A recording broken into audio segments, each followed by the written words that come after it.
नमस्कार। और आज हम लोग सचेतन में जैसे अष्टांग योग के बारे में बात कर रहे हैं, उसमें आसन के बारे में चर्चा कर रहे हैं। आपको हम लोगों ने बातचीत किया कि कैसे हम बैठकर कौन सा आसन कर सकते हैं, खड़े होकर कौन सा आसन कर सकते हैं, हाथ के द्वारा कौन कौन से आसन का हम उपयोग कर सकते हैं। आज हम लोग आ रहा है ना आवाज? आज हम लोग बात करेंगे अंग विन्यास के बारे में। अंग विन्यास बहुत ही महत्वपूर्ण है आसन में। और अभी तक हम लोग जो भी बात कर रहे थे वह आसन है कि एक जगह हम बैठ गए और बस हम बैठे रहे, और जो भी हमारे हाथ और पैर का जो भी पोस्चर था उस पोस्चर में हम बैठे रहे। लेकिन अगर हमें हाथ पैर पूरे शरीर के साथ संतुलन बनाना है, उसमें गति लानी है, तो जो गतिशील आसन को करना है उसके लिए हमें अंग विन्यास को समझना बहुत ही आवश्यक है। और अंग विन्यास के बारे में ज़्यादा चर्चा जो है नाट्य शास्त्र में की गई है। और भरत मुनि ने विभिन्न प्रकार के मुद्रा के बारे में, विभिन्न प्रकार के विन्यास के बारे में उल्लेख किया है अपने वो शास्त्रों में। लेकिन ऐसा देखा गया है कि जो यौगिक मुद्रा है और जो नाट्य शास्त्र में वर्णित विन्यास की जो मुद्रा है, उसका बहुत सारा जो उपयोग जो है वो कला में नहीं पाया गया, लेकिन वह योग शास्त्र में बहुत ही अच्छे से उसका उपयोग पाया गया है, बहुत ही अच्छे से उसका उपयोग किया गया है। तो विन्यास का जो अर्थ है वह समझना बहुत जरूरी है। विन्यास का अर्थ है स्थापना करना, किसी चीज को विस्थापित करना, किसी चीज को रखना, किसी चीज को धरना किसी जगह पे। और हिंदी में जो विन्यास का अर्थ होता है कोई चीज स्थापित करना, जमा करना, सजना, संवारना, अच्छे से संवारना। मतलब कि अगर हम हाथ ही रखे हैं तो हाथ को, अगर हम हाथ का विन्यास कर रहे हैं तो वो अच्छे से करें, उसमें भाव और ठीक स्थान पर हो, ठीक क्रम में हो, ठीक भाव से हो, ठीक क्रिया से हो। तो जो भी हम मूवमेंट करते हैं, जो भी अपने शरीर का जो भी मूवमेंट करते हैं, उसको पूरे स्थापित तरीके से, पूरे एक क्रियाशील तरीके से, एक सवरे हुए तरीके से हम कैसे कर सकते हैं, ठीक ठीक क्रम में कैसे कर सकते हैं, उसको हम विन्यास कहते हैं। सो विन्यास का जो ये जो शब्द है, यह शब्द बहुत जगह पे आया है। बहुत बार लोग कहते हैं अभिविन्यास, बहुत बार कहते हैं, आपने पढ़ा होगा ग्रामर में, वाक्य विन्यास, रेखा विन्यास, स्वर का विन्यास, बहुत सारे इस तरह से कहते हैं, वर्ण का विन्यास, व्याकरण में जो है छंद शास्त्र, बहुत सारे चीजों का है। लेकिन जो वेद के अध्ययन में जो वैदिक अंग में जो विन्यास का अंग माना गया है वो जो छंद और शास्त्र का विन्यास तो है ही, लेकिन इसमें जो काफी रूप से हुआ है वो अंग विन्यास का बहुत उपयोग हुआ है।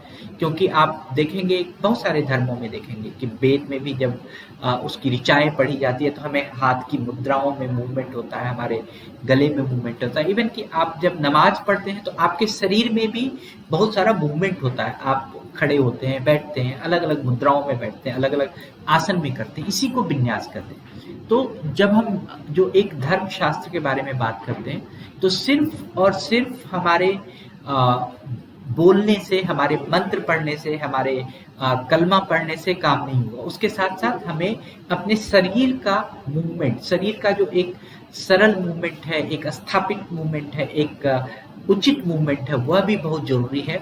तो इस तरह से योग शास्त्र में जो हम अगर देखें तो इनके बहुत सारे शाखाएं हैं, उनमें विभाजन हुआ है। लेकिन जो अगर हम किसी भी प्रकार का संतुलन या किसी प्रकार का प्रबंध करना चाहते हैं तो अच्छे तरीके से उसमें घुसकर, उसमें उसको जानकर, उनके भाव की अनेक रूपता को समझकर उसका विन्यास करना, उसके बारे में उसको मूवमेंट देना, हर स्टेप का मूवमेंट देना। और अगर हम देखें कि अगर आप यथास्थान कहीं बैठे हैं, अगर मैं यहाँ बैठा हूँ तो अपने शरीर को संतुलित करके बैठा हूँ। अगर आप कुर्सी पे बैठे हैं या कहीं भी बैठे हैं, किसी भी जगह पे बैठे हैं, आसन में बैठे हैं, तो आपने संतुलित करके बैठा है।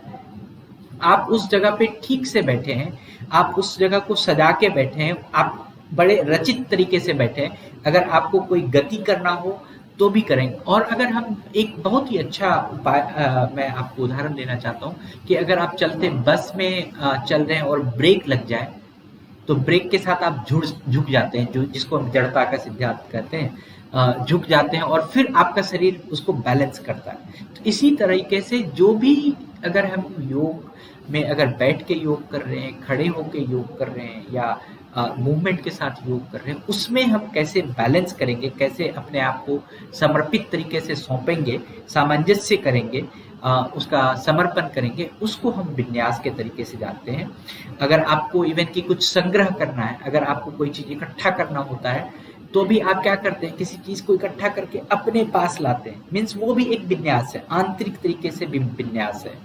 अगर आप किसी को फैलाते हैं, विस्तार करते हैं, तो हाथ से यूं करके आप बताते हैं कि बहुत सारा विस्तार हो गया, बहुत सारा हो गया। तो ये जो संतुलन है, स्थान का संतुलन है, आपकी मुद्रा का संतुलन है, आपके भाव का संतुलन है, यह बहुत ही अंतःकरण के साथ किया जा सकता है, बहुत ही सोच समझ के करना पड़ता है।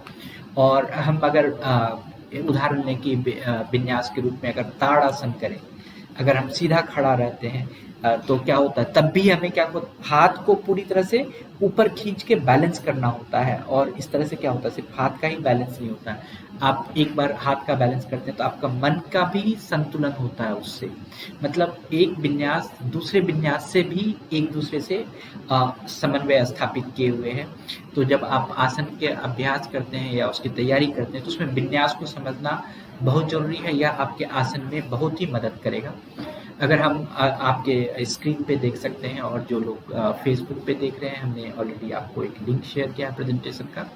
तो आप जो भी फेमस विन्यास का बहुत ही अच्छा उदाहरण है सूर्य नमस्कार या चंद्र नमस्कार। वैज्ञानिक रूप से यह पूरी तरह से डिजाइन किया गया है और आपको पूरा मौका देता है। अगर आप इसका 20 मिनट भी अभ्यास करते हैं इस तरह से तो आपके मन में, शरीर में हर तरह की शांति मिलती है। और ये जो विन्यास के थ्रू है, मूवमेंट के थ्रू है, आप देखें कि पहले जो है हर तरह का हस्तासन है, पश्चिमोपादासन है, आप देखेंगे इसमें शर्पासन है, बहुत तरीके का आसन है, 12 आसन है अगर आप सूर्य नमस्कार में देखेंगे। और सब में मूवमेंट है, सब में आपका शरीर का संतुलन है।